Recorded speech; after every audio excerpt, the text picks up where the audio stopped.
Ayan, hello po, welcome back to my YouTube channel. Nagbabalik po ang inyong lingkod, Hasa 26 TV. Ngayon po may panibago po tayong opinion video na pag-uusapan po.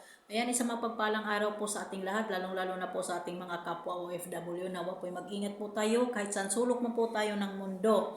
Ayan po, mega love shoutout po sa ating tatay ng Kalingap, Kuya Bal Santos Magtubang, Ate Edna at Kalingap Rab. Siyempre po ang ating Rina Mimay at kay Nanay Milani. Mega love shoutout po at suportahan po natin sila. Yan.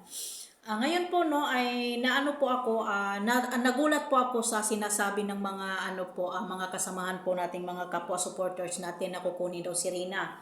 Para sa akin po talaga, para maitigil na po kasi po alam po ninyo kung bakit po na-trigger si Nanay Milani sa pagkuha sa kanyang anak. Kasi po binabastos ninyo siya eh. Diba? Binabastos at tudong-tudo po ang paninira ninyo sa kanya. Ang akala po kasi ninyo, ibang tao po ay yung humiram sa bata. Anak niya yan eh. Diba? Hindi naman mangyayaring ganito eh, na parang hinahamon ninyo si Nanay Milani sa mga nangyayari. Hindi naman magkakaroon sana ng lakas ng loob dito si Nanay Milani kung hindi dahil din po sa mga paninira sa kanya. Tapos sasabihin po ninyo ngayon, sasabihin na naman po ninyo ngayon, wag na ninyong ibabalik si Rina sa Kalingap kung magbalik sa zero, back to zero. Bakit? Paano po kayo nakakasiguro talaga na si Nanay Milani ipabayang ina?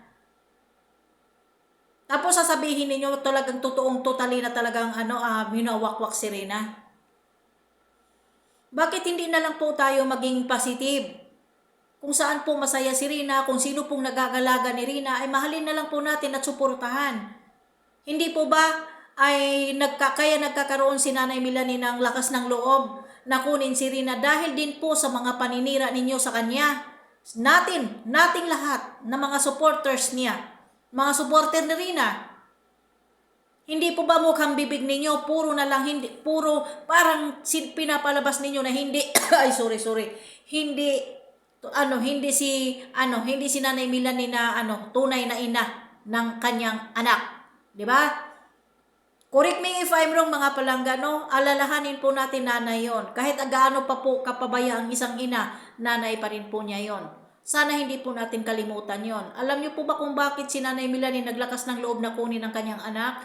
Dahil po sa mga kagagawa ng mga basher ni Rina, basher ni Nanay Milani. Diba? Para matapos na po yung mga haka-haka na parang akala ninyo po kasi napaka-perfecto ninyong tao. Nating lahat. Diba? Kaya naglakas ng loob naglakas loob na kukunin. Kukunin na lang niya para matapos na ang issue. Kung ano-ano na lang po ang binibintang ninyo. Alalahanin po natin dito sa mundong ibabaw, wala po talagang 100% na matino. Lahat po mga buang. Lahat po may mga kasalanan. Lahat po may mga pagkakamali. Yan lang po ang masasabi ko. Kaya masasabi ko lang po, go nanay. Diba? Go Nanay Milani. Kung talagang kung karapat dapat po ba kayo. Ayan, patunayan ninyo po. Kasi talagang talaga na ina po kayo. Patunayan nyo na lang po kung ano talaga. Yan po.